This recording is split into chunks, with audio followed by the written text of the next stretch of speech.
एक घना जंगल था। उस जंगल के किनारे एक छोटा सा गांव बसा हुआ था, जिसका नाम था गोकुलपुर। गोकुलपुर के लोग सीधे सादे और मेहनती थे। उनकी जीविका का आधार थी उनकी गायें।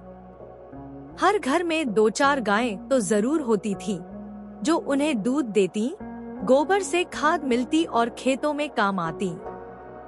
गोकुलपुर में एक बूढ़ी माँ रहती थी, जिनका नाम था दादी माँ। दादी माँ बहुत ही समझदार और अनुभवी थी। गांव के लोग अक्सर उनसे सलाह लेने आते थे। दादी माँ की एक विशेष बात थी, उन्हें जानवरों की भाषा समझने का अद्भुत ज्ञान था। हालांकि उन्होंने यह बात कभी किसी को बताई नहीं थी, क्योंकि उन्हें डर था कि लोग उन पर विश्वास नहीं करेंगे या उनका मजाक उड़ाएंगे। जंगल में एक बड़ा ही क्रूर बाघ रहता था, जिसका नाम था काल। काल बाघ अपनी ताकत और गुस्से के लिए कुख्यात था। वह अक्सर गोकुलपुर के आसपास मंडराता रहता था और गांव वालों को हमेशा डर लगा रहता था कि कहीं वह उनकी गायों पर हमला न कर दे। एक दिन काल बाघ बहुत भूखा था। उसने सोचा, आज तो मैं गोकुलपुर की सबसे मोटी गाय को अपना भोजन बनाऊंगा। वह धीरे धीरे जंगल से निकला और गोकुलपुर की ओर बढ़ने लगा। उसी दिन गोकुलपुर की सभी गायें एक साथ चरने के लिए जंगल की ओर गई। उनमें से एक गाय, जिसका नाम था गंगा, झुंड से थोड़ी दूर निकल गई। गंगा स्वभाव से बहुत ही शांत और भोली थी। काल बाघ ने गंगा को अकेला देखा तो उसकी आंखों में चमक आ गई। उसने धीरे से गंगा की ओर कदम बढ़ाए। गंगा को कुछ आहट सुनाई दी तो उसने मुड़कर देखा। सामने काल बाघ को देखकर वह डर गई। उसकी टांगें कांपने लगी, लेकिन उसने हिम्मत नहीं हारी। काल बाघ ने गरजते हुए कहा, गंगा, आज तू मेरी शिकार बनेगी। मैं बहुत भूखा हूँ। गंगा ने डरते हुए कहा, बाघराज, मुझे मत मारो। मैं तुम्हें क्या दे सकती हूँ? काल बाघ ने व्यंग्य से हंसते हुए कहा, तू मुझे क्या देगी? तू तो सिर्फ एक गाय है। तेरा मांस ही मेरा भोजन है। गंगा ने थोड़ी हिम्मत जुटाकर कहा, बाघराज, मैं तुम्हें मांस नहीं दे सकती, लेकिन मैं तुम्हें दूध दे सकती हूँ। मेरा दूध बहुत मीठा और पौष्टिक होता है। अगर तुम मुझे मार दोगे तो तुम्हें दूध कहाँ से मिलेगा? काल बाघ कुछ सोचने लगा। उसने कभी दूध नहीं पिया था, लेकिन उसने सुना था कि दूध पीने से ताकत मिलती है। काल बाघ ने कहा, ठीक है, मैं तुझे नहीं मारूंगा, लेकिन तुझे मुझे हर रोज दूध देना होगा। अगर तूने एक भी दिन दूध नहीं दिया तो मैं तुझे मार दूंगा। गंगा ने राहत की सांस ली और कहा, ठीक है बाघराज, मैं तुम्हें हर रोज दूध दूंगी। गंगा वापस झुंड में लौट आई और उसने अपनी सहेलियों को काल बाघ के बारे में सब कुछ बताया।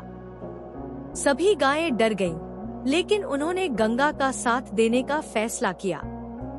अगले दिन गंगा डरते डरते काल बाघ के पास गई और उसे दूध पिलाया। काल बाघ को दूध बहुत पसंद आया। उसने गंगा को धन्यवाद दिया और उसे जाने दिया। धीरे धीरे यह सिलसिला चल पड़ा। गंगा हर रोज काल बाघ को दूध पिलाने जाती थी। काल बाघ भी अब गंगा के साथ अच्छा व्यवहार करने लगा था। उसने गंगा को नुकसान पहुंचाने के बारे में सोचना भी बंद कर दिया था। एक दिन दादी माँ जंगल में लकड़ी लेने गई थी। उन्होंने गंगा और काल बाघ को एक साथ देखा।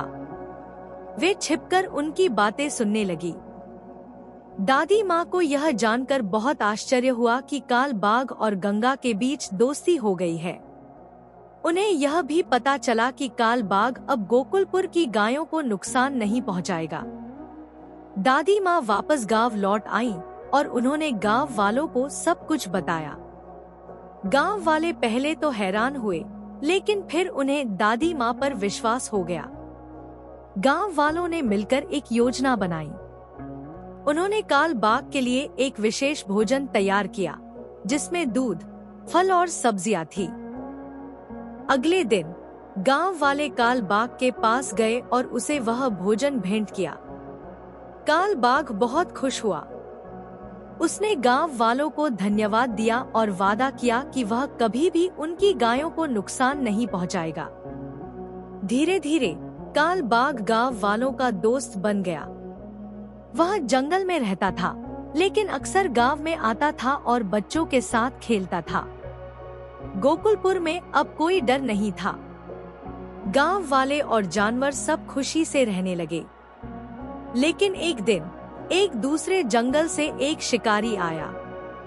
शिकारी ने काल बाघ को मारने की योजना बनाई। वह जानता था कि काल बाघ गोकुलपुर के लोगों का दोस्त बन गया है, इसलिए उसने सोचा कि उसे मारना आसान होगा। शिकारी ने जंगल में जाल बिछाया और काल बाघ का इंतजार करने लगा। गंगा को इस बारे में पता चल गया।